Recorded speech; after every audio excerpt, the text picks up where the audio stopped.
Okay. Hey, neighbor. It's Show and Tell Boston, where we talk about all things art, all things Boston. I'm Ashari the God, and this is my co-host. This is my co-host. Tata. Tonight in our living room, we have Beat the Odds. That came to meet the family. Beat the Odds, also known as BTO, is a nonprofit creative youth development organization in Boston serving under-resourced youth in low-income neighborhoods, giving access to tools to create music, dance, performing arts, and content creation and workshops pertaining to life skills, just to name a few. Help me welcome Camilla and Stacks. Delicious. Okay. Can you guys tell us just who you are, what you do at BTO? Sure. What's good, y'all? My name is Stacks. I'm the program and outreach manager here at BTO. So excited to be here. And I am Camila Pagang, and I am one of the co-founders and CEO at Beat the Odds, and dance instructor. Oh, Mm-hmm. okay. Oh, nice. Do it all. Right. Okay. Can you guys tell us the background of BTO?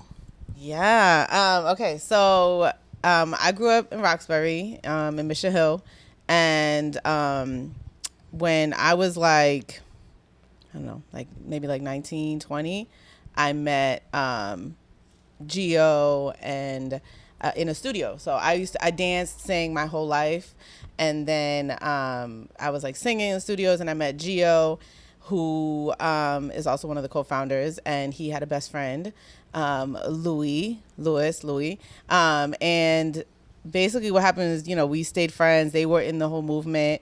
I ended up marrying Louis, having kids with Louis, Oh, and nice. then and then Louis and Gio are best friends. And after the passing of Nipsey Hussle, it kind of really impacted us in the sense of like, we were all creatives. We were all trying to figure out how we were going to continue being creative and just kind of navigate that world, but felt like we needed to make an impact in our community different, kind of like the way that he was doing. He was investing in his community. He was pouring back into it. And we felt like growing up in Boston, there just wasn't a space for us to have a safe space to be creative. We always had to leave. Like I had to go somewhere else to go dance. We had to go find studios in, Lynn, Lowell, other places. Nothing was ever Boston. I had to go to Cambridge to dance. Like I had to go to all these other places. I went to New York. Complex. Yeah, exactly. And so, and then the idea of like, in order for you to be a creative, you have to leave Boston. Like that's just kind of like for you to make it or for you to like be successful, you got to go to a New York or Miami or LA.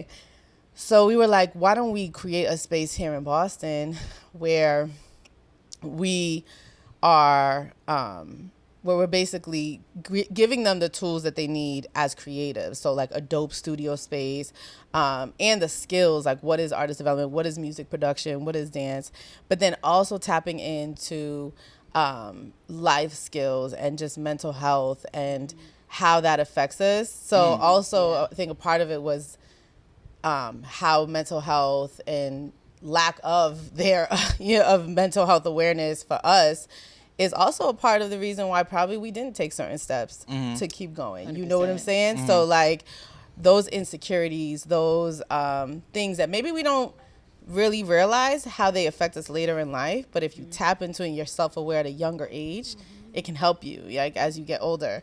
So we created, BTO, and we actually all got together at Applebee's in South Bay. It was a bunch of us. Applebee's, let's go. You know what I'm saying? It was like a bunch of us. We were like, yo, let's get together. Let's like, and what was crazy too is that I had come up with the idea. I was like, yo, we should start our own organization. I was like, Louis, I'm talking to Louis. I'm like, Louis, we can like, you do music production, I dance, like Gio does stuff. Like we could all make something. I was like, and I have a background in like social work and and human services. Like that's been my career prior to BTO. And I was like, we can really make something dope. And then Louis was like, wait, have you been talking to Gio? Because Gio has the same idea. And it was crazy. We both talked to Louis about it. And so then we all met. Full circle. Right. Yeah. So we all met at Applebee's. We got like a bunch of margaritas. And we were like, Hey. How do we do this? And it was like, yo, beat the odds. And we just came up with the concept. And once we came up with that, like, Nipsey Hussle died March 31st of 2019. by June, we had our 501c3. Like we hit the floor running. Raised money for equipment, connected with a community center, Lena Park. And nice. we were like, can we run our program out of your community center?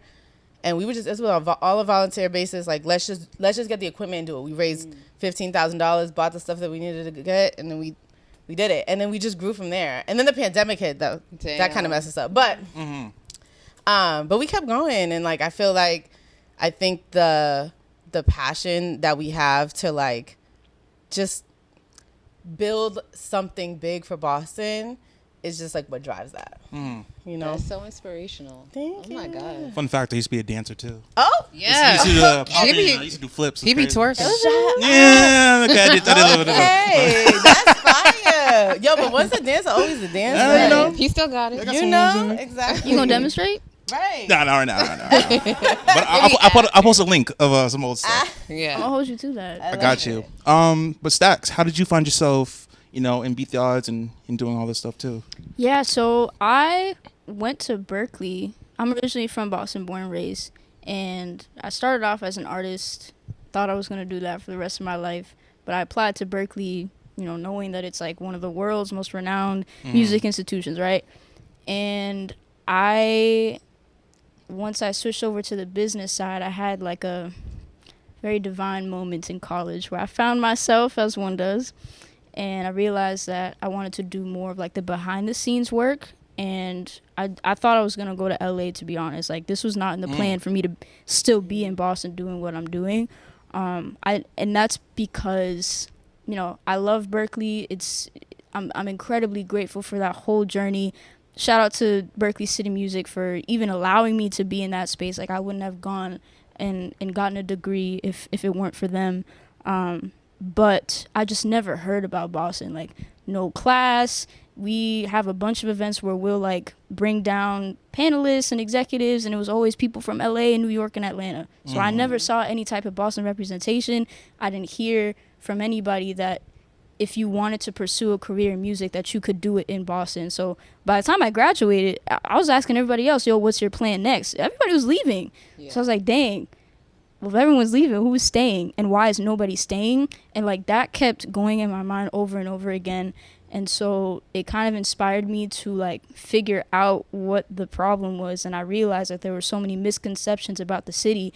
And mind you, like, I'm from here. So it made no sense to me that, like, 20 plus years of me being here, and I didn't even know my own city had an art scene after going to Berkeley. So I found Beat the Odds through the first artist that I started managing out of college. His name is Joe Saza, and he just so happened Shout out to it just so happened to be one of the OG members of Beat the Odds. So, like, it just all worked out the way that it was supposed to. Yeah, he started with us. He was one of our. There's like a crew. Oh, sorry. There's a crew of them that started with us. He was one of them who started with us in 2019. Yeah. Beat the Odds is such a powerful and straightforward name for your program. How does that phrase guide your program and your daily decisions?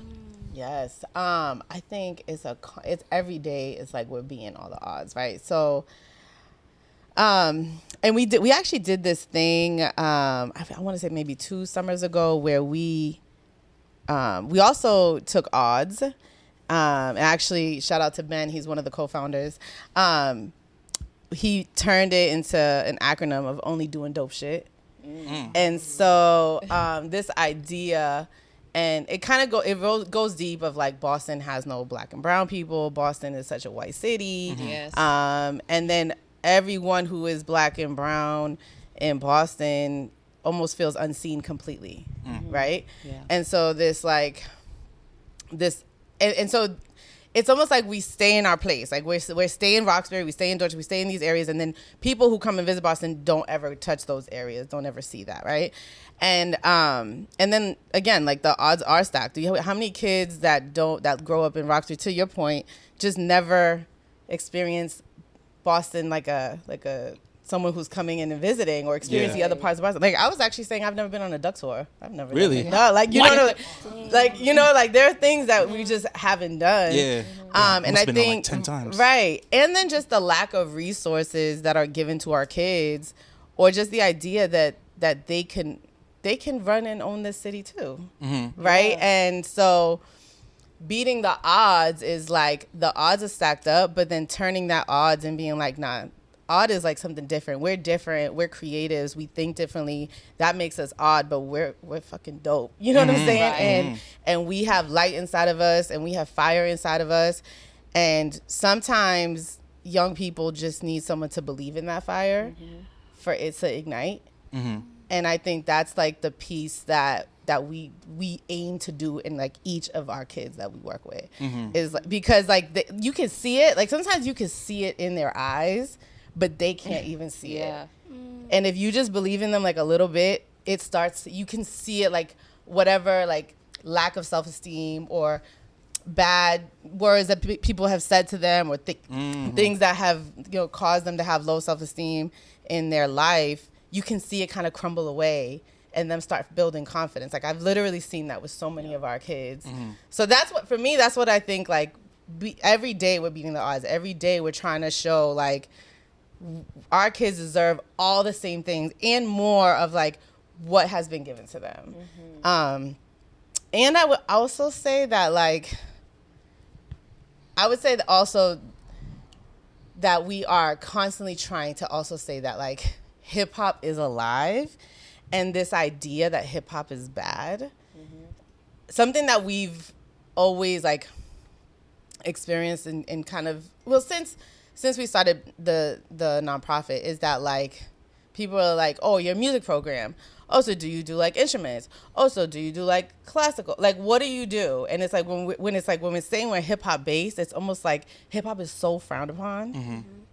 But that's the mainstream. Like that is what everybody is listening to. Exactly. Like that is the main thing. But for some reason, y'all like to say, oh, we don't want to touch on that. We don't want to. But our kids are like, that's how they express themselves. That's what they do. And that's what y'all like. But it's like put in this bad, it has this like bad name. Obviously, you know, it has everything. So it's also about like beating that odd. That like hip hop isn't a bad thing. And like y'all should include that when you talk about the arts, when you talk about music. Like how many times have I like tried to apply for something and it's like, but what kind of music are you showing them? Like what are they actually learning? Yeah, like what are they learning? They're learning how to make the music that they want to make. Like we've had people literally like in conversations struggle to say hip hop. Yo, That's Really? crazy. yes. Like they be feeling mad uncomfortable sometimes.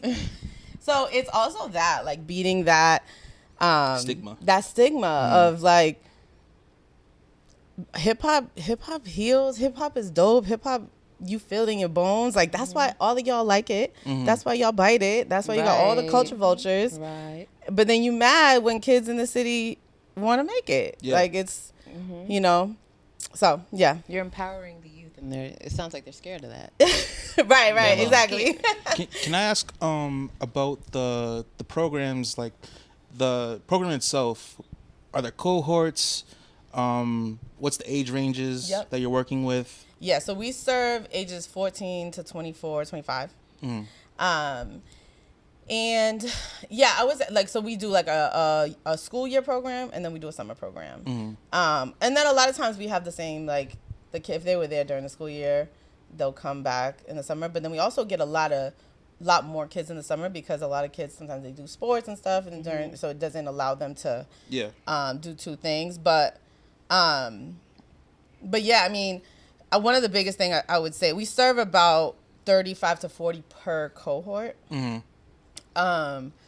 I think the biggest thing that we always talk about is like space, the lack of space that we have. Like if we had more space, we could definitely take in more. The spot you guys have is beautiful. I visited there when we interviewed Day of the Dawn. Oh, Yeah. I'm so I was like, glad. oh wow, this is love like it really there. nice in the cut. Had no idea this existed. Right. So I love that you said that, because that's also very intentional. Like we're also intentional about saying like our kids deserve like pretty things and like top of the line equipment. So I always say like no cheapy choppy, like not giving our kids no cheap shit, right? Like we gonna give them the fly stuff that they deserve. So yeah, that was like, we wanted to make that space feel like that. Yeah. Okay, well, Stax, I have a question for you. It's kind of What's up? long, so I'm gonna read it. So I remember, I remember before in a previous interview, your admiration for Rick Rubin, and his work and his wisdom in the game and his ability to like build legendary spaces where artists feel safe to experiment. When you think about BTO Studio and the Mass Music and Arts Summit that you have coming up, how do you try to create the same kind of creative sanctuary? Okay, with the question. Yeah, I love the words that you. I'm like such a sensitive person, and I'm also a poet, so like I care a lot about words. Ooh, that was beautifully worded. Actually, building off of like the contents of the space itself, like it literally feels like home. Like literally, even just like on an architectural front, like I don't know if it was probably intentional. Like there's literally like a kitchen, and then there's the couches. Like it literally looks like a living room. It doesn't. It is cozy. Yeah, like it literally looks like when we invite people over, I literally feel like I'm inviting them to my crib. There's the fan, like it literally looks. It's beautiful. It looks like a house, and you just happen to have a little studio in it. And I think it starts there. Like, you know, you can't create safe spaces if the space itself doesn't feel safe within itself. And so, you know, being able to walk into that environment, and then I think the beautiful thing is that there's no ego in the room at BTO. Like, even from the adults, there's a lot of spaces where you go in and it's like there's a clear difference between the youth and the adults, the students and the people who are in power. Like there's no power play at all. Like we're all on the same plane, and we make it very clear that like even the adults in the room, the people who have experience, like we're learning too. And even in my position, like I remember that was one of the first things I realized from the leadership team, like the core team, Camilla and the rest of the co-founders. Like I was like, dang, I've never seen adults be so honest. Like, y'all are just so honest about what you're working on, like internally, externally. Yeah. You're so honest about your life experiences. Like, I legit remember one time I was actually in the car with Camilla and Louis, and I was just asking them about, like, actually, we've had a lot of conversations in the Uber where, like, I'm just asking her about her life and things that she's been through, all the way down to, like, parenting and, like, things completely outside of, like, music and arts, but, like, those essential life skills. And I've learned so much, and it starts with, you know, the people in that space being willing to show all parts of themselves. The messy, the beautiful, the ugly, the broken, the in progress.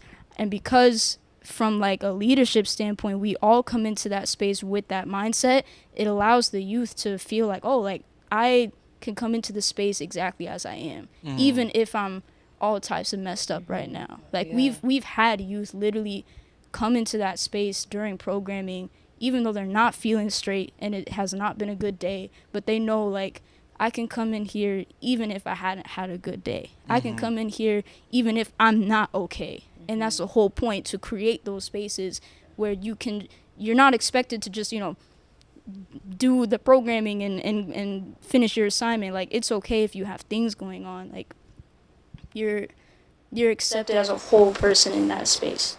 Y'all sound like show and tell's cousins. Like, for real. I'm about to cry in here. No, I feel it emotional. I love that.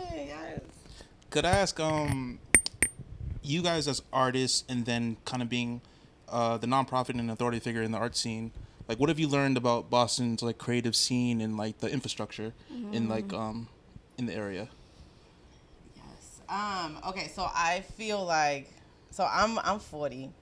So it's funny because for me, I feel like seeing it now versus when we were kind of like when we were like really trying to make a scene here, I do feel like right now this generation is way more collaborative, and just more uplifting, more together versus how it was when we were kind of coming up. It was very much isolated. Yeah. People had beef. Like, it was like, oh, you from there, I'm from here. We, you know, we're not. It was like only one can make it. Right. And I feel like now it's feeling like, yo, there's a lane for every single one of y'all. Yeah. Right. Like, you don't need to, like, put the other person one down. And I do feel like this generation is way more like together and loving and in a movement, which I like am so inspired by. Yeah. I'm sure there is still of that other, the other of course. stuff from back in the day, but I just feel like it's way more together in that sense. I would say part of the reason that the main reason that we are doing the music summit is because we just felt like there wasn't enough of an infrastructure here. And there is an art scene, right? But then we go back to what I was saying earlier. Is there a hip hop scene? There is a hip hop scene, but is it noticed outside of Boston? And so the idea of bringing, these execs from different labels to see that there is a scene here. There are people that are making great hip hop music. I think that's like the infrastructure that we're trying to really build, because there is a scene in other ways in arts, like in different arts. Yeah. But not necessarily. I don't think in the hip hop world it hasn't touched that yet. Yeah. And so I that's kind of the reason, the motivation behind the summit, and the idea of like, we are also telling our youth, you can get a job in the creative world, right? If this is the path you want to go down, you can, right? Let's be creative. Let's do that. But we can't do that if we're not also providing them a platform for that, right? Yeah, exactly. Like we have to also try to create that platform. So that's kind of the vision behind the summit, and that kind of goes to what I think about the scene now in Boston versus how it was before. That's funny. So you said you're 40. I'm 30. You're like 24. My scene was the when jerking was arriving. Oh yeah. The jerking. Yeah. And then it was like everyone had crews. Yep. And they're all battling each other. And then the crump scene was just emerging as well. That was yep. Yeah. So it's pretty interesting to see different generations of how it's going. Right. Yeah. Yeah. No. And I think that also. I think, like I said, there was this idea that's like the cannoli one. Like sometimes we have this like crabs in a barrel mentality with like, you know what I'm saying? Like tearing each other down and just one trying to get to the top. And also, and I think this is going back to the reason of the summit and just BTO in general. I think even in our creative workshops that we do with our youth, the way that someone can be exploited if they have a dream and a passion, the way that someone could take that dream and passion that you have and completely take advantage of you, and make you pay so much money, or make you, you know what I'm saying, make you do all these things because you have a dream. Like, I hate that. So, making it so that people know and really have the knowledge of like how to navigate the art world and the business. I think that's also like a key thing that we. And is that part? Sorry, is that part of the curriculum, or is that just like you just having deep talks with? No, it is. We've had like lawyers come, entertainment lawyers come and talk to the kids. Absolutely. Yeah. So we have like a whole program, It's a whole program called Artist Development, and it's specifically designed for emerging artists in the city. Yeah. Data Dawn was actually in our most recent cohort. And that covers like, okay, so we just talked about that part, and then what else does it cover? So it covers that. It covers like how to put your music out, like the marketing piece, your brand, like everything that kind of goes into what is an artist, and then how to, like, so that if say a label wants to come out and work with you, you have all the knowledge and the tools ready to even barter with them, to go back and forth with them, so that you're just not like, oh my God, someone wants to sign me, you sign whatever because you just ready. Do you get what I'm saying? Yeah, exactly. So yeah, we do all of that. I'm trying to think of all the other workshops we've done. We've broken down like what a successful rollout actually looks like. And they'll bring in their music and we'll work with them and figure out like, hey, what does the strategy look like for this? What do the visuals look like? Oh wow. We've brought in like a consultant, for an image consultant, so we gave them a budget to go to a thrift store and pick out clothes. Nice. Based on their color Their look. palette, their brand identity. We'll give them also like professional headshots Nice. to use. So it's a whole 360 approach.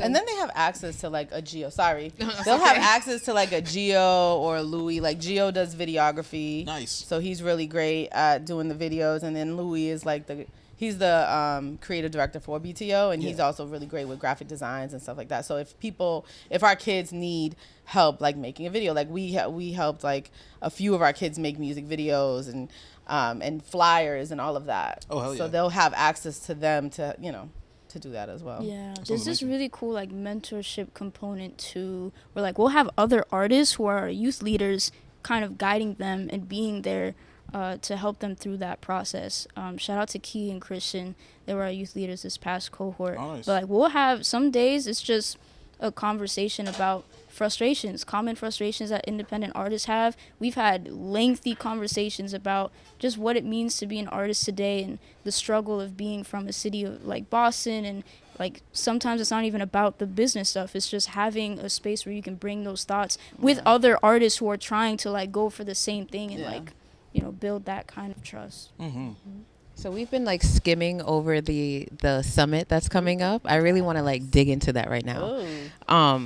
Tell us about the upcoming Mass Music and Arts Summit coming up at the end of September. Yep. And Next weekend. what sparked it, and what's new and exciting for year number 2? Well, one, it's a 2-day experience. 2 days? 2 days. And also, I think really trying to bring people here. How many of the panelists said that they have never even been to Boston? So many. Like, I would say maybe 90% Yeah. have said, like, yo, I've never even been to Boston, right? So the idea of bringing these people to Boston who have been in the industry for years, you have people who've been in, you know, like an Omar Grant who worked with Rock Nation, worked with Rihanna, DJ Mustard.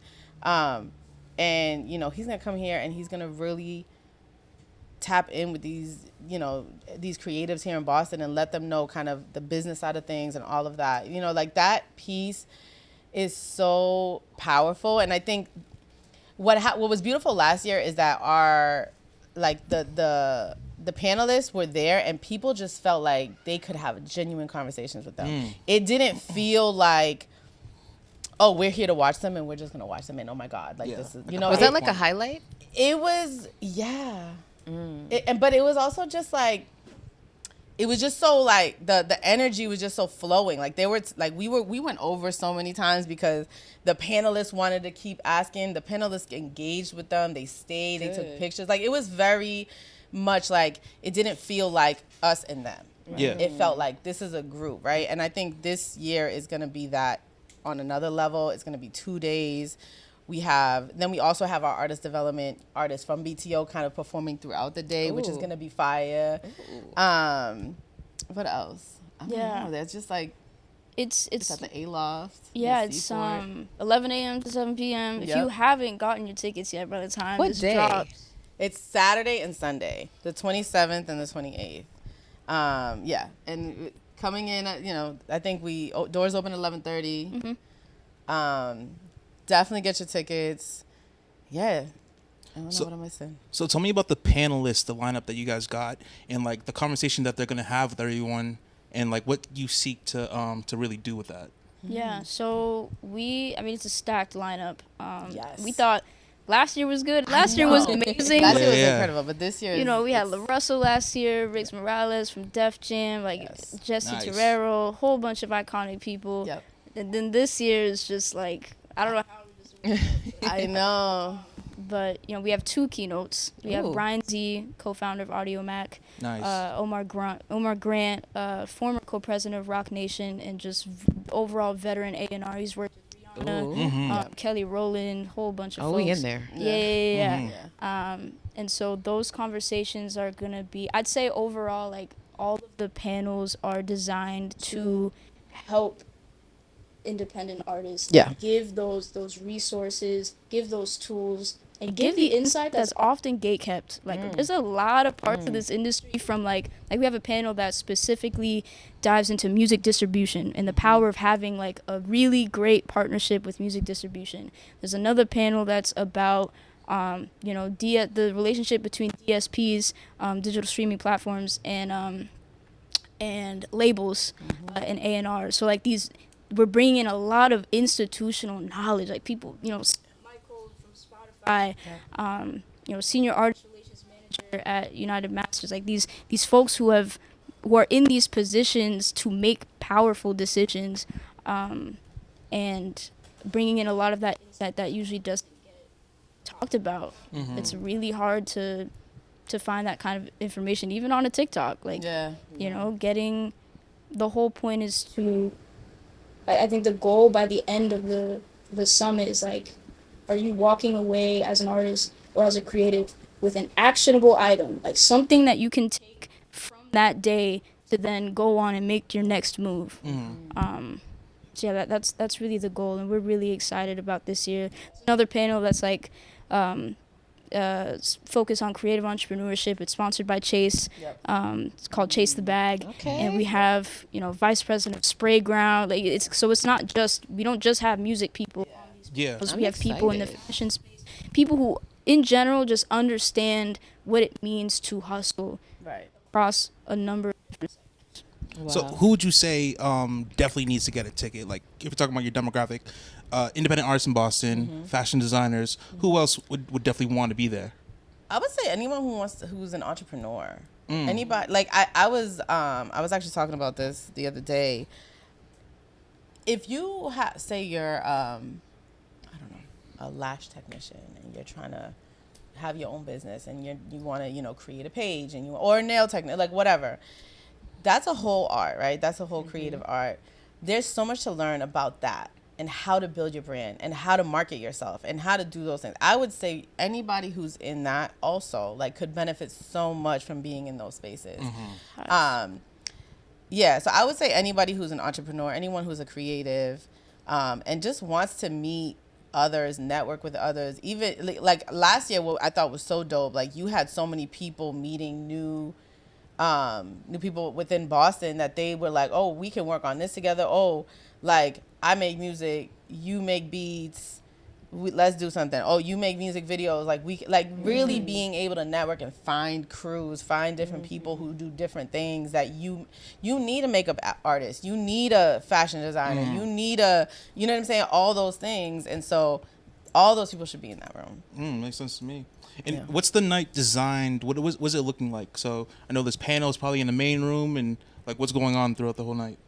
So there's panels throughout the day. There'll be workshops. On the first day, we have 2 workshops. Oh, nice. Yeah, so we do have, which is going to be fire. Suno and Duetti, they'll be doing like an immersive workshop activation during the lunch break. What is, do we know what these workshops are working on? Or like? Yeah, so Duetti is more of like engaging with the business side of folks, and then Suno is going to be targeting the producers and songwriters in the room. So they're literally going to like take a song from anybody in the audience, and they're going to like use AI to like flesh it out on the spot. Wow, that sounds kind of Nice. dope. Yeah. I will be there. Yes. And then so that's the first day, and then the next day we have panels set up, and then we also have a Pass the Aux that Enjoy the Thrill is actually putting together. Oh, shout out to Enjoy the Thrill. Yes. Yeah, they go hard. Them. Yes. Pass the aux though. What is that? Like we're really just passing the aux cord, like you're in the car. Yeah. So like we'll have a curated set of artists and their songs. Whoever wants to, play their music, and we'll be, putting a bug in the panelist's ear to like stop by, like to be very transparent. Like a lot of them are like looking to sign. Some of them are looking for new acts to work with. So it's a great opportunity for them to see like what type of talent we got in the city. Like what does Boston have to offer for real? And you have no idea what type of exposure like that could do for somebody. It could be a life-changing opportunity that gets offered. I'm very excited for sure. Me too. Yeah. So it's fun. Like it's not just people just talking to you. Yeah. It's definitely interactive. It's gonna be a vibe. How could you explain last year? Because last year we were talking about this off camera, but last year there was so many things going on when you guys threw the last one. Yes. I know I was volunteering at GrindCon, and I know there was something at City Hall. Yep. How did that go? Last year was, honestly, it was crazy because we were saying that we were like, yo, there's so many things going on this day, but like we had already booked the day, like it was we can't do nothing about that, right? Yeah. But we had over 400 people show up. Oh, that's We so nice. had Yeah. over 400 people show up throughout the day, and it was, that energy in the room was something that I can't even describe. Like, it was powerful. Like, people were just like, felt inspired. People felt like, yes, like the city needed this. Like, we needed to have this space where we could just like vibe with each other, learn things. And again, like, the panelists were so dope because they were really interacting with people. Like, they were going into the crowd, they were talking to people, they were answering questions. So it just felt really genuine, and it just felt like, it almost felt like a family reunion, but nobody knew each other. Yeah. Like, it just was that type of vibe, you know? So I'm excited to see how it goes this year. But yeah, I think we were definitely worried last year because we were like, yo, we're going up against a bunch of different events, and so I was like happy and mad for Boston at the same time. I know we said that, you know, and I think that goes into like, how can we, you know, work with each other to make sure that like, we're, you know, there's so many weekends, like, why can't we spread this out a little exactly. bit, you know, because then we'll go like 3 months and there's no events, Right. you know what I'm saying? Let's spread it out a little bit. So I'm glad that like this year, like, we're doing it on a definitely different weekend, and it's like, it's pretty open, so We can double them numbers, maybe. okay, You know what I'm saying? that's the goal. 800 you know? people. We kind of have the same capacity though, so we yeah. can't. It's okay, you know, y'all can sneak in. Right. Sneak them in. So, it's not easy running a nonprofit in any business for that matter, but in regards to funding and the budget cuts and trying to stay afloat during this political climate, with your programming being free to participants, what does it take to financially keep that going? Oh, Lord. You ask great questions. Right. Thank you. You know, for me as one of the leaders for, you know, from BTO, my biggest thing is to just promote the power that is within and show it, and not you know, water down anything within that because of the political climate. Like, I will never, you know what I'm saying? That will never happen. And I like, for me, I'm like very big on our values and our mission to think that like, we will always continue to have this program be free for our youth. Like, we will always continue to have this space, make it free, you know, feed them, all these things. Oh, you feed them too? We feed them, Nice. we pay them. What? Yeah, That's you know what I'm beautiful. saying? And Wish I was 24. yeah, I mean, and that goes to, the reason we do that is because if we can like meet their basic life needs, they can eat, if they can have some money in their pocket, and if they get home safely, like, at least they can come here and know, like, okay, I can focus on my craft because I have food, I have some money in my pocket, and I know that if I need to get home, I can get home. Yeah. You know, and so that's really like the point. But as far as funding, you know, like, it's really like connecting with people, and trying to really connect with funders who are also going to align with us, and not you know, buckle down on and try to like break things down from what is happening in the world right now. But you know, we're working on fundraising. We're trying to get more like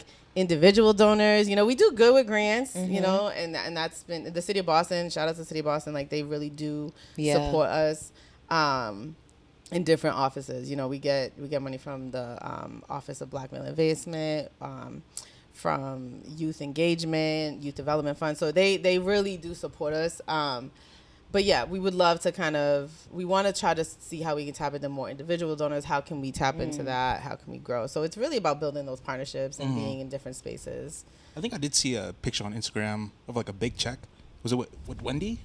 Yes. Yeah, that's the picture I saw. That was last year. That was last That was year. And she actually she gave us that for the summit last year. Oh, nice. wow. Yeah, Nice. she's dope. Shout out Wendy. Shout out, man. Shout out to Yeah. Wendy. Shout out Wendy. Mind art. Wow. Yes, no, I love her. Incredible she's dope. human. Yeah, she's Yeah. dope. She's dope. And she actually did a whole workshop with our artist development too. Oh, really? Yeah. We love like getting different people to come and really help our kids kind of figure out. And they're giving like TED Talks? Yeah, you know. I like Yeah. that. Yeah. I like that, really. Literally. So, if listeners want to help BTO thrive, What's the most impactful way to give or get involved right now? Yeah, I mean, go to our website. You know, you can always make a donation. No donation is small. Like, we appreciate everything. And 100% of the money that we make always goes into programming. So something that also, like, I would love to say is that, like, the Mass Music and Arts Summit, we don't profit off of that, like, at all. That the Mass Music and Arts Summit is not an event that we profit off of. But any money that we make goes into, like, programming. So that goes into the food that we feeding them, the stipends that we give them, you know, the rides home that we have, you know, all of that. So yeah, you know, find us at btoboston.org. All of our, you know, you can donate there. You can find us there. Come to the summit. Come to the summit. Yes. Like, if anything, come to the summit. Feel it, vibe it, you know? Right. I think something that's also magical about BTO is, like, once you go to one of our events or you come to the space, you can feel it. Like, you can see why it's powerful, you know? And so, yeah, come, enjoy it, vibe out with us. How did you guys get the idea for the summit in general? Because like, how did that come into? I'm gonna shout out Gio because he's the mastermind definitely behind it.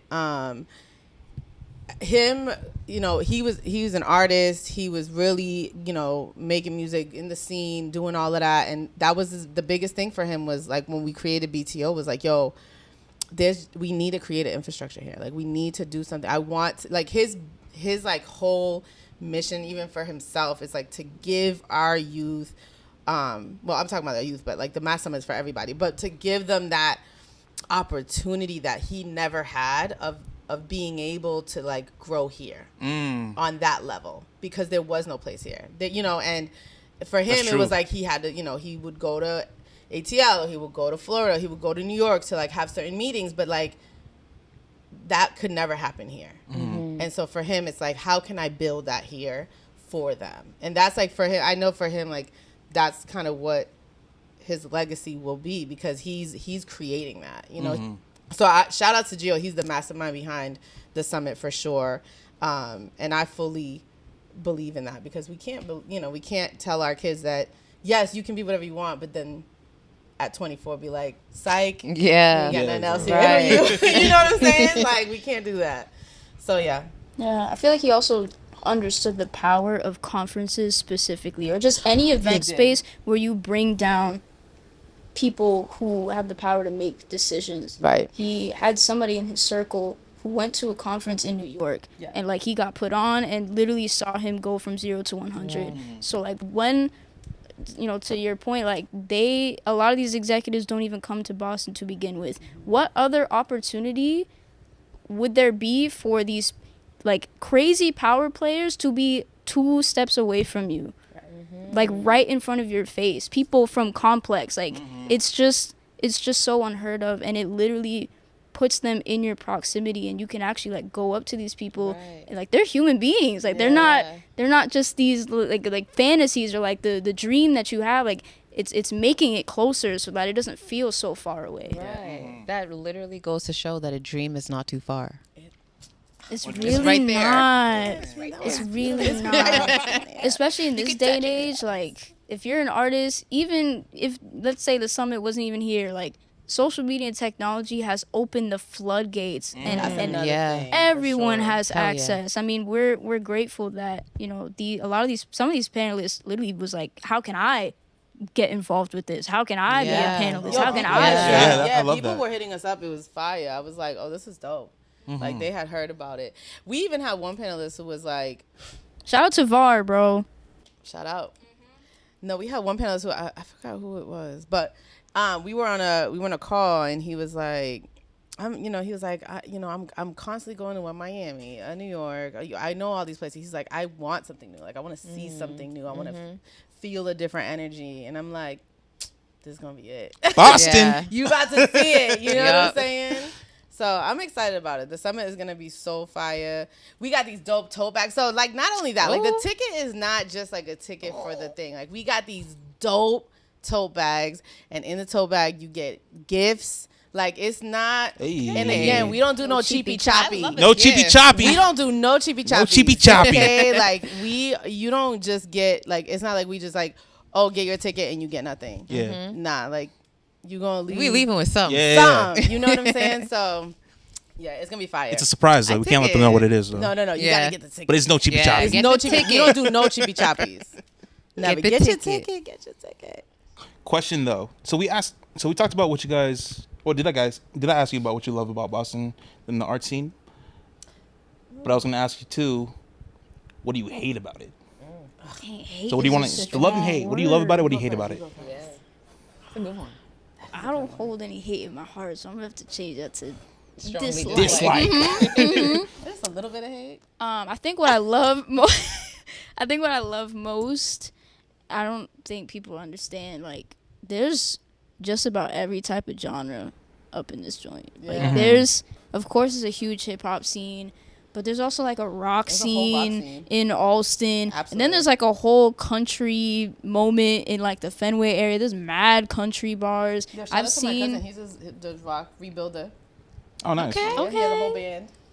Yeah. No, there's so many different types of styles of expression. It's like alternative hip hop. There's a whole alternative hip hop it is. wave Where? It is. right now. Where are they? I mean, I'm thinking of Isha. She's in Lawrence. yeah, she's in Lawrence. Yeah, I yeah. love Love me Isha. some Isha. She's Yeah. fire. Yeah. She's funny. fire. I told her She I told her I had a summit last BBL. year. Huh? She was at the GrindCon too. Yeah. Yeah. Yeah. She also did both. She was. Yeah. Fire. I commented on one of her things. I told her I had a BBL. Yeah. Well, do you? Nah. Dang. That's that. I wish, you know. Do you have a BBL? BBL I would ask you to demonstrate Right. again. Right. Trying Show to us. make it So wait. clap So what do real you quick. hate though? What do I strongly dislike? So nice. Is it about like the? Okay, I love because I'm coming from a management perspective. Mm-hmm. I have worked with a whole bunch of different artists. I've crossed paths with a lot. And I think what's frustrating for me is like so many of y'all have so much talent. Like we have artists who have more talent in their like right pinky than the entire industry combined. Like at least the people who are trying to make it right now. And despite having all of the like internal tools and the gifts, there's just a lack of like the business acumen. Yeah. Like and I know some of it comes from the fact that like, you know, if you have never been exposed to the business side, then you don't really know how to move as a business. You just like, we have a lot of great creators in this city. A lot of people who like love art, breathe art, but when it comes to like actually creating a sustainable career out of it and understanding how much work has to go into that and how much consistency. I mean, you said earlier you posted on TikTok 5 times a day, but that's how the algorithm works. Like, you have to continually trigger it. Yes, bro. And like, just It's literally a full-time job. that energy is much more rare than like the talent is here, cool, but like it's that energy that I feel is lacking. Yeah. You must understand as a artist yourself, and then artist manager, that like artists are just frustrating people to work with. Yeah, I mean, any creator, I understand. It's like the creative mind makes no sense. Like I feel in the best way possible, like everyone at BTO is on some type of spectrum. Like Hell yeah. No, the way that we talk are. about that? First of all, the way that we are so narrow In the spicy. best way Listen. possible. The spiciest. Okay. Hot. All the peppers. Undiagnosed. Yeah. You Yeah. have the peppers on the menu. Yeah, and like me It's in there. included, like I'm sure I have something too, but It's really hard to work with us. because of that though, like it's innately tough to, you know, work with anybody who's wired in any creative way possible. Some indirectas over I here. just She's happen- like, y'all be together. Listen, I just But happen- it's funny because like we're an artist collective ourselves, so there's like a good 8 of us on calls, and we probably don't even agree on anything. Well, a lot of us, we're an artist collective, but we understand how scatterbrained we are, and it is just what it is because we're all artists. You know what I mean? And that's kind of how it is at BTO. Yeah. absolutely. Yeah. Actually. Yo, we It's have like like the most organized chaos ever. Exactly. That's exactly what it is. Yeah. Oh. It's really hard. I feel that it's definitely hard because I feel like, and the thing is, once you like tap into something and like it starts spiraling, so it's like, say you throw something idea, and then I'm like, and then it sparks something here, and then and then it's like. And then we're like, wait, we never addressed. That's how it goes. The initial thing that we were trying to talk. There's group therapy right now. And now we have a whole new summit. Exactly. Yeah. We have something else put together, and people are like, wait, how we haven't even finished. For real. It is like are. that. So from one creative organization to the other, how do you guys do your best to navigate organized creative chaos? That's such a good question, bro. You know, I think in any organization, you have to have a blend of the visionaries. Yep. There's two types of people in this world. There's the visionaries, and then there's the executors. And then you come across the rare people who just happen to be both. Yeah. It's very rare. Yeah, Basically like right brain versus left brain. Yeah. I think there's a lot of visionaries, and that's what has contributed to like such a powerful vision that BTO has become. And I think over time we've added the executors. Yeah. Like the Stacks, Marys. the Marys. In the executors, The Cynthia. In the Even though executors- Cynthia is us. Okay, Cynthia 100%. But she's a Virgo, bro. But she's chaotic. She's more me than she is anything else. She's a blend. She's a blend. She's very little blend of that way, though. But she be holding us accountable in our she team does. meetings. She So I does. feel but the like executors, A people Virgo will don't do know. that. Like, what's the executor? What do they do? the executors are the people who are more left brain. So they're more logical. They're the people They can who write things down. Yeah, they take notes. There's organization. Like I love not taking notes. You spreadsheets. take no notes in your meetings. I love spreadsheets. I love me some organization. I all love that. to-do lists. Spreadsheets are crazy. You I like know? to see it. Yeah. But I'm not doing it. Yeah. Yeah. Like, I didn't want someone else to I'm do it. learning how to do that now. Like how to do that. How do you feel about was it if left brain is like spreadsheets, right brain is like more creative, and how do you feel about a right brain person trying to become more left brained? Like, have you guys ever? So I think that there's ways that you can learn certain skills, right? But I something that I learned, I would say within the past like year or so, this was something for me, like an awakening for me, is I always felt like I wasn't good enough because I don't do those things naturally. Right? That's not a skill that I have natural, but those skills are idolized. Yeah, 100%. Our skills are not idolized, right? So like my skills of creativity and all those things are usually like great because they're visionary, right? Or there's passion behind it, and yes, you know what I'm saying, this is great, but what people want, the skills that people want are that. Yeah. Right? And so when you have those, it's idolized. But when you have the other, it's not, but you need the other. So something that I learned within that, and, you know, being ADHD and finally being diagnosed and knowing that, okay, I am Congratulations. a little bit. Yeah. You know, now my whole Just a life little makes bit, just a sense. little bit. Right, Yeah. right? And that was a big deal for you. That was a big deal for me. Yeah. Absolutely. And I only did it because I saw my kids and I'm like, there's something wrong with them. And they're just like, Mine too. there's something wrong with them. They're just like me. Literally. Like, I'm looking at Louis, I'm like, God damn, we done passed on the curve. Between autism and ADHD, it's like a wrap, you know? But I feel like something I learned over the past year was that you can't be great at everything. And yes, you can learn skills, like, right? So I hate emails, but I know that I need to be able to go through emails because that's just the way that the world works, right? And I could do it to a certain capacity, but that's not going to be my role on a regular day-to-day basis, right? That's not going to be my whole life, right? You need to learn certain skills, like executive functioning skills, and I think that's a training that you can do for yourself, but also have people around you that are your balance. So like if you have a person who's just really good at the other thing, that's great because that's how you balance each other out. You don't have to be great at everything. And that's what like works. That's why a team is so great. You know what I'm saying? And that's what I feel like is so dope about BTO is that I feel like we all have different skills and we can like we pull from that. So like each person has a different skill And so those skills come together, and it's like, oh, this is fire, right? Yeah. This is dope, right? So I think that's being able to say, I can't do everything. I need this person. Like, a lot of, like, execs and all these big people, they have assistants and all these other things to do all the things that they don't like to do, right? We ain't rich, so we don't have all that. But, like, this idea that we have to be able to do those things or be, not just do them, but, like, be good at them. Yeah. Like, nah.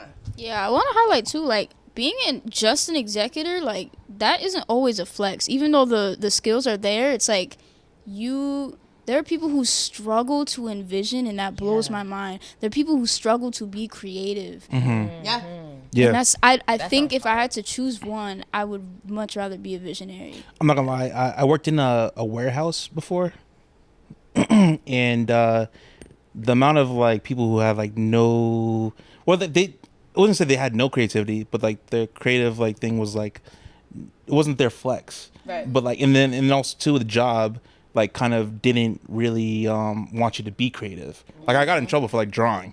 You know what I mean? Like, and I had downtime, but like I was like, oh, like, I just can't do this. You know what I mean? I need to do something. I was like, I can't do that. I would rather jump off a bridge or something like that. You know what I mean? But but I agree with what you're saying. But like, yeah, I really value the creativity part. And so I feel like that because I think we also give them hope. Like someone who can't be a creative or see in that like in that way, like we have to be their vision. Exactly. It gives the executor direction. You know what I'm saying? That's what they need. Yes. But that's why I said we need to start uplifting the people who have that because we don't. Yeah. Like we don't like. Can we? You know, as a society, I'm not saying like here because I feel like here, yes. But like I feel like if you go in the corporate world or if you go into other organizations, they'll love your creativity because it's going to give them all the money. Exactly. Yeah, exactly. But they're going to keep you right where you are because why? Because they need someone else who has the executive function and skills to do that. Right. So. Right. And you know what you're saying right now reminds me of those 360 deals. Yes. Where they're like screw over the artist. Yes. You know what I'm saying? 100%. It's just like that. It's literally that. 100%. Yeah. Yeah. Wait, did you tell us about what you love and hate about Boston? I didn't. Okay, what do I love? I mean, I love the scene right now. I know, like, you know, like I said, I'm 40, like, so people be like, oh, this Is this your favorite era of the art scene in Boston? I'll say I loved when we was outside. I had a fun time. Okay, we was outside, we was wilding. You know what I'm saying? Gio, Louis, all of them, like we were bugging. Gio brought Fabulous down. Like we had a good time. Oh hell yeah! We were lit back in the day. But I would say that we had a good scene when I was growing up. I would say like when I was like my late teens, 20s, early 20s. I love the scene right now.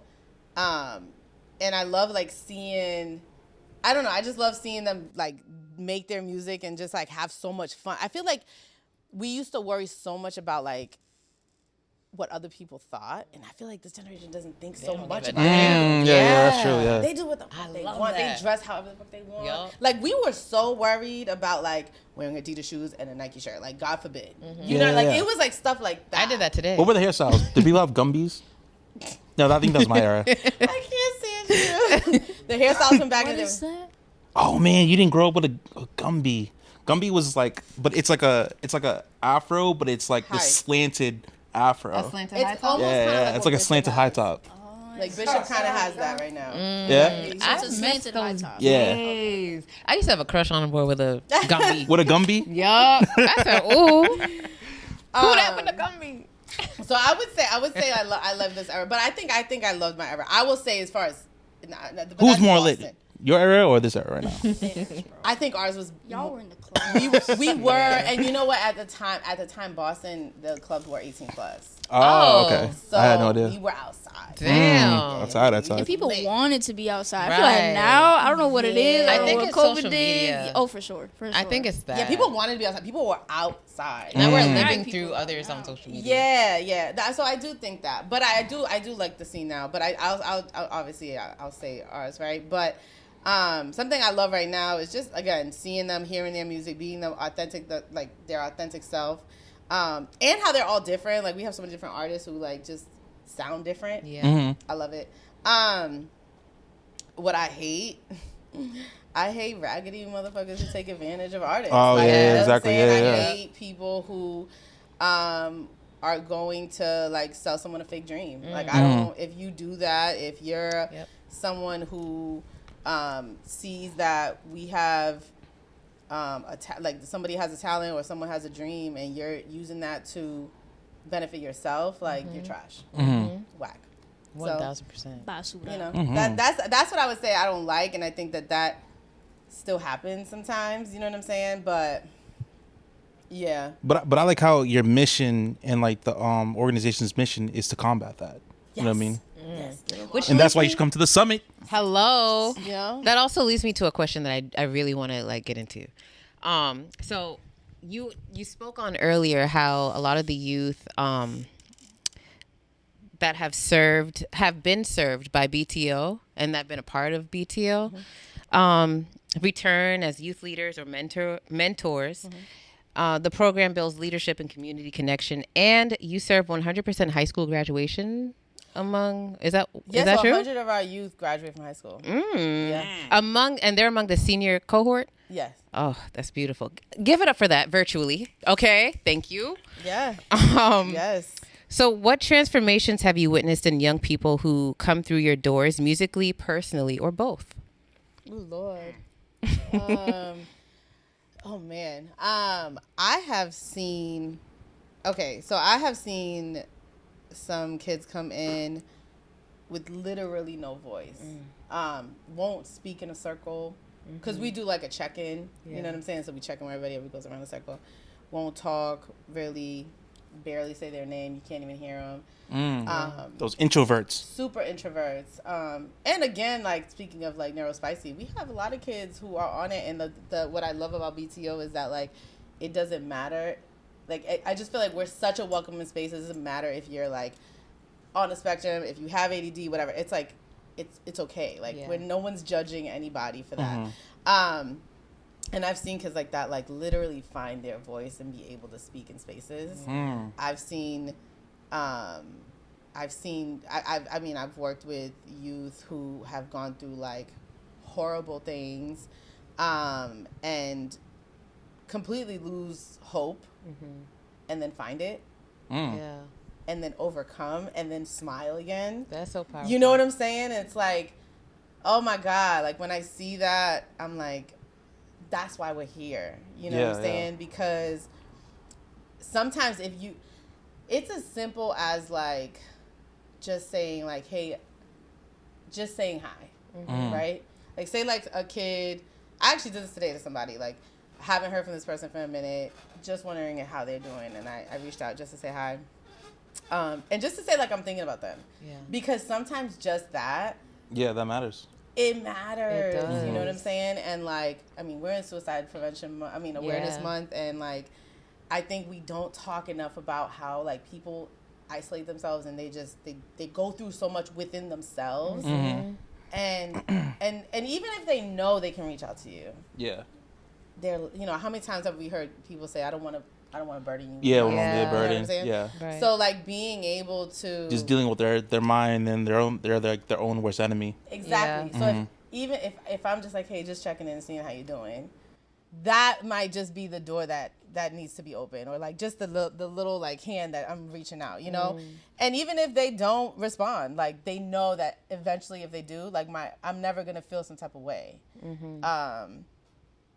I think that's a big thing for me, is like not taking it personal. Yeah. When like kids go through their shit. Like, I don't know. I feel like adults take so much shit personal. And I'm like, get over it. Right. Right. Like, why are you so mad? We were talking about it earlier, like, with swearing. Like, and I'm like, these kids are literally talking just like everybody just like else. us. Yeah, right. Yeah, exactly. So why are you so offended? Like, unless they're swearing at you and being disrespectful, like to you, sure, that's I a get different that. thing, But like, if they're expressing themselves and whatever feeling that they have, why are you so mad? Why are we acting like we weren't them like 2 days ago? Girl, come on, acting a wild child. Like, you know what I'm saying? Right. Like, stop it. So, I just feel like adults sometimes gotta like get over themselves. Yeah. When it comes to working with kids. Feel that. Or like take themselves off a pedestal, like this whole power dynamic thing, like you were saying. Like, we're not better than y'all. Like, they teach us so much. Yeah. That's what, like, that when you were saying, like, what do you like? Like, I love seeing, like, coming here and seeing, you know, our kids, like, perform on stage and, like, how dope they are and how they put this together all on themselves.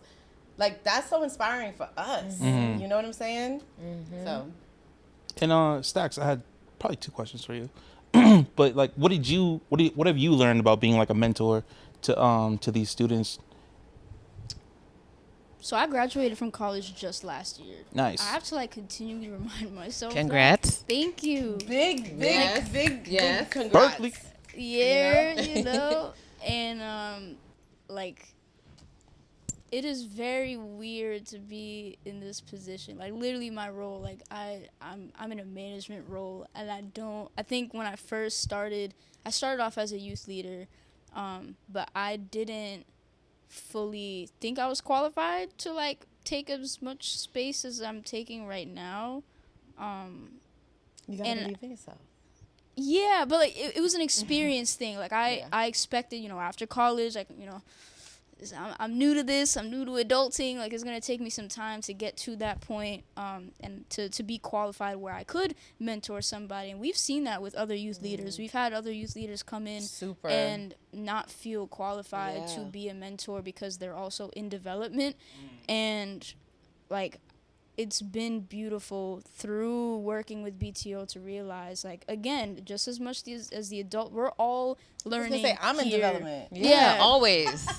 I'm 40. I'm in development right now. I'm trying to develop my next ideas. You know what I'm saying? I'm trying to be better tomorrow. Absolutely. That's and I mean, a lot of artists and creative people always like struggle with imposter syndrome. Like, we have that. Yeah, it's yeah, really bad. Yeah. That's such a real thing. Yeah. And for those who don't know, imposter syndrome is essentially like when you probably are a creative or artist, but you don't feel like you can call yourself that, or you don't feel like you've earned it. Yeah. 100%. Yeah. 100%. Yeah, I feel like mentorship, I think when we think about it, at first, it's always like, okay, someone who's older, someone who's more experienced, teaching somebody.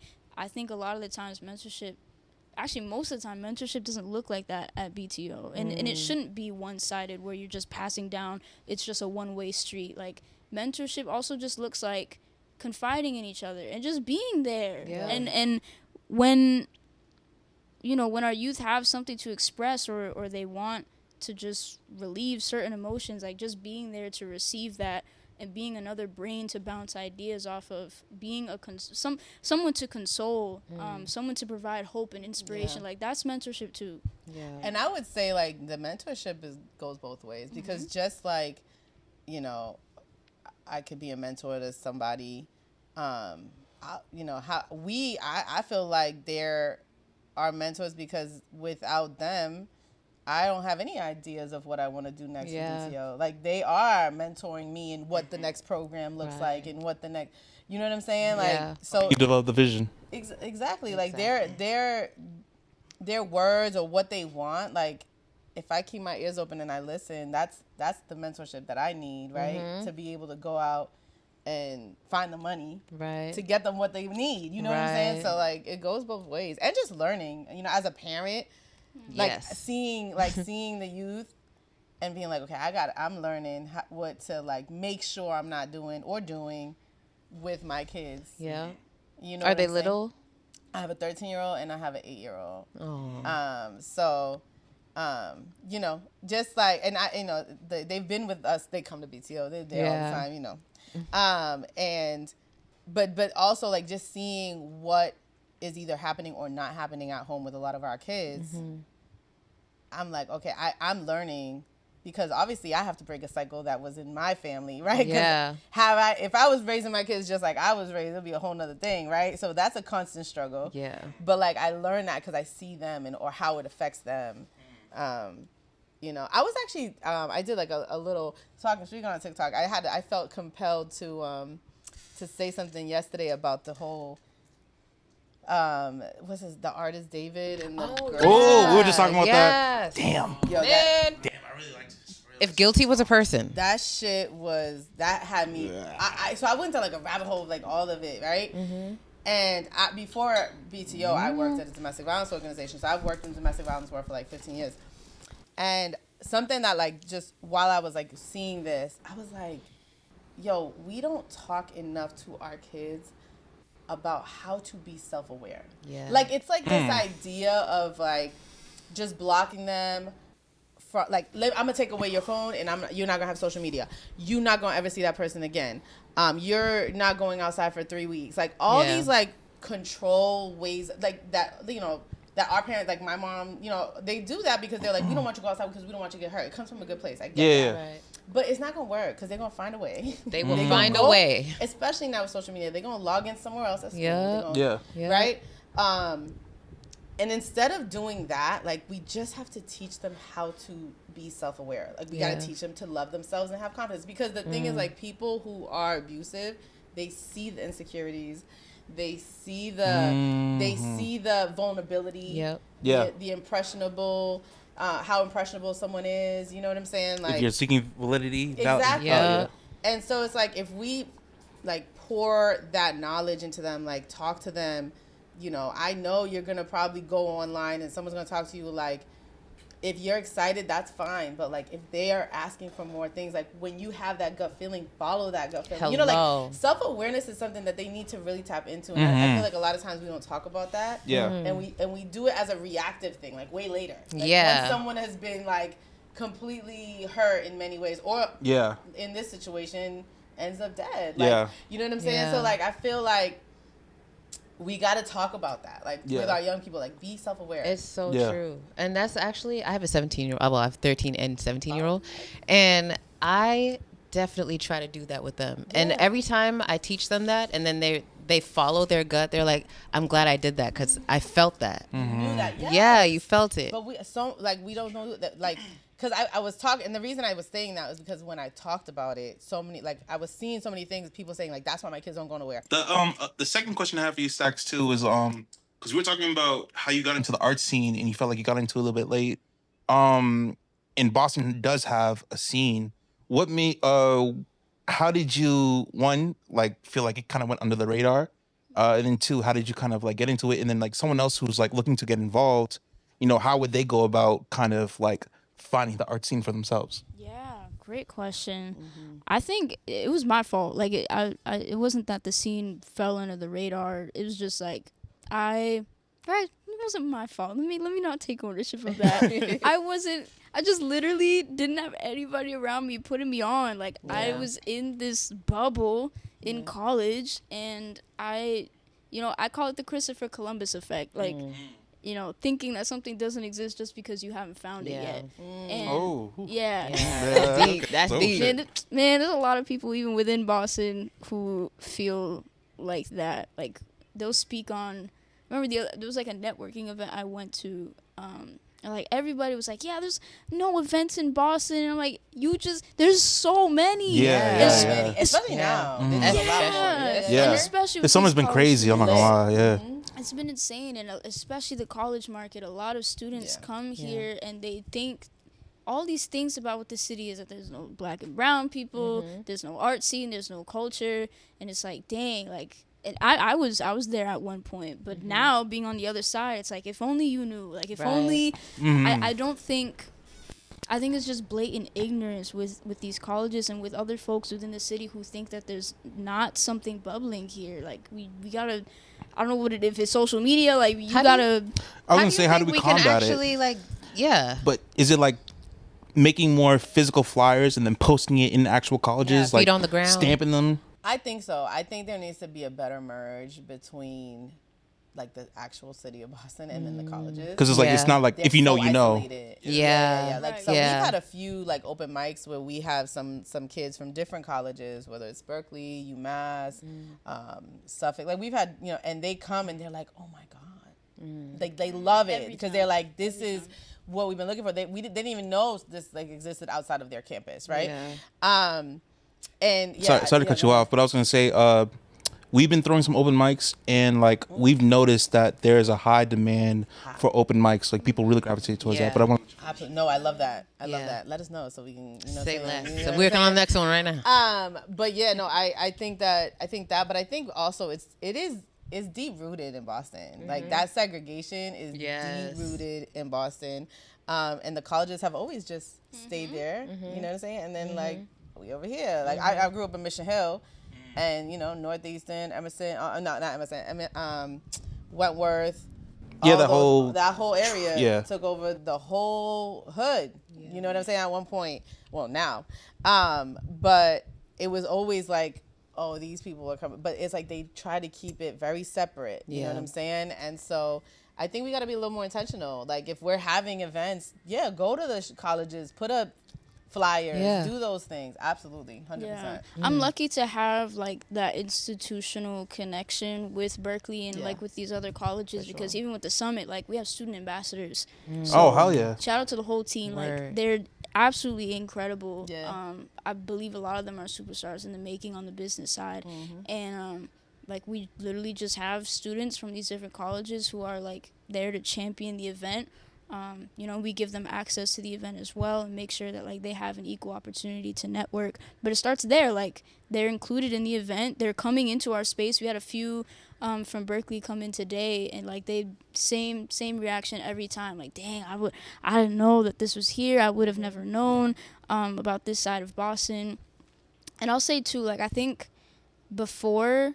I was involved with the art scene. It was like specifically Cape Verdean. Like I was only in the Cape Verdean music industry in Boston, which is like, okay. It is like completely separate from everything else. So I was aware that there was definitely like Wait, arts. can you dance Kazumba? Dance? No, because I love I can't. it. I can't. That's 100%. complicated. I need some lessons on that. But yeah, it's. You know, the silos that we keep talking about, there's so many different pockets in the city. Yeah, that's true. Has that always been the case? Like, what's the why? Is it historical? Because, like, redlining and that was... I think so. No, for sure. I think, and that's why I said it's, like, deep-rooted. But I think it's, like, I think that we are in a place right now, honestly, that it's starting to... We're starting to open up. And I think social media plays a big part. 100%. You know what I'm saying? I do think that the city of Boston, I think the mayor has done a really good job of trying to really, like, highlight different, and invest in different parts that were definitely overlooked before. But yeah, I do. And I think that we also, because it's funny, because, like, we're saying, like, oh, it's intentional, but also, we're also saying, like, we want to keep our stuff ourselves sometimes. This is for us. Yeah, you know what I'm exactly. saying? So we got to think about how that, you know what I'm saying, how that reflects as well. So yeah. Protecting while sharing. Right. Like, how do we do that? Yeah, that can be tricky. It can. That's tricky. Because it's real. Yeah, because I be telling people all the time. Then they're going to be here and you'll be like, For real. I was Like, trying to eat at my favorite restaurant. damn. All y'all here. You know what I'm saying? Like, stuff like that. I tell people all the time, like, in terms of other markets that I would compare Boston to in terms of trajectory, I wouldn't mind if it was more similar to an Atlanta versus like in LA and New York where it's like highly saturated. But with Atlanta, I feel it's like it's a little more exclusive. Like, yes, there's a presence there. It's a cultural hub, but it's like you can't just like if you know. There's still that element of like you. Like of that protection and like keeping it sacred. So there's like a healthy level of gatekeeping. That's another question. Like keyword healthy. Yeah. But what does that look like? We need to find that. Let me know when y'all find out. Right. Let us know. I'm still working on that. Do you guys need like volunteers for the summit too? Like, Yes. how do people, if people want to get involved in that type of way, can we get that drop? Yeah. I mean, you can DM us on Instagram, BTO Boston on all platforms. You can also hit me up direct, cause Email Stacks. yeah. Drop the email. Yeah. Oh, my email is Stacks STAX at BTOBoston.org. Yes. My email's open. My DMs are open for Well, any one of ours. What's the Instagram drop then? 6 foot stacks, all spelled out. Okay. Are you 6 feet? You know, I get that question a lot. Energy. And, you know, Energy. listen. You have to go beyond the physical. It's exactly what you said. It's an energy thing. Energy is 6 foot. You know, I meet a lot of people online. I remember when I first started college, somebody on the Zoom, because I started in COVID, like 2020. Yeah, So my first year of college was virtual. And then when we went back in person, people were like, dang, like on the Zoom, I thought you were a lot taller than what you are in person. That's great. And mad people who were shocked. I don't come off as... Yo, I think that was a big thing for a lot of people. Like, you saw everyone on a little box for the longest time. And then, like, you saw them in person, you're like, oh, this is very different. Saying that we don't talk about that anymore. Yo. Like, it's almost like it never happened. I know. That's That's That was a trippy. major moment, bro. Major. Yes. Shit. Yeah. Give us the elevator pitch one more time for the summit, though. So, like, you know, you gotta be here. Okay. You want to do it? You want me to do it? We'll tag team. Okay, you got to come to the Mass Music and Art Summit because we're going to have all these amazing, incredible people teaching us all the things that we need to learn as creatives so that we can make it to wherever it is that we want to go. Okay, come feel the vibes. Show everybody who Boston is. Yep. Okay, shine your light in all these spaces and come build with others. Let's build a community. Let's make it happen. Big facts. Let's show everyone else in the world what Boston has to offer. Right. We're bringing down a whole bunch of different industry execs into Boston, from Complex, Warner Records, Audiomack, Rock Nation, and a whole bunch more. So it's a whole full weekend jam-packed with panels, performances, workshops, and we've got creators from all over New England coming through. And when is it again? September 27th and 28th at the Aloft Seaport Hotel from 11 a.m. to 7 p.m. Don't be late. Don't miss it. Juicy. We got to tell them where the tickets are. Tote bags. Hello. Tote bags with nice stuff, and we don't do no cheapy choppies. No cheapy choppy. Okay, the pens are nice. You know what I'm saying? They're not all fidgety and weird. Mm-hmm. Yeah. Okay. So before we wrap things up with our last question, we just want to emphasize and thank y'all for your work of providing young people with safe, supportive spaces and access to creative tools to not just build self-awareness, mental health, healing, but also resilience through artistic expression. What would We're gonna steal that. Yeah, actually, yes. We can talk after this. Yeah. Notes. That's great. What would full access look like for the Mass Music and Art Summit in the long run? Wait, say it again. What would full access look like for the Mass Music and Art Summit in the long run? What's your vision for later? How could it get bigger? The way that I see it, I think the way that we build like a real industry presence here, we just have to give the industry a reason to be here. Like, I don't think it's that they don't want to be Very here. It's just simple. like, of course, if they're looking for talent, upcoming talent, they're going to go to the places where that's usually happened and where it's plenty to choose from. I think it starts with just one. And, you know, we've had chances. Yeah. We've had chances to do this, but to Camilla's earlier point about the mindset of a lot of artists being like, oh, I'm doing this for me. Like, I'm doing this so I can put my city on the map. They usually leave. Yeah. And they don't bring that value back. Right. And I think we have a lot of artists right now. I don't know what's going on in the city. I really feel like we're on the cusp of something great. Yeah. But a lot of these artists have seen the actions of previous people who had the chance to bring that influence and that value back. Yeah. And they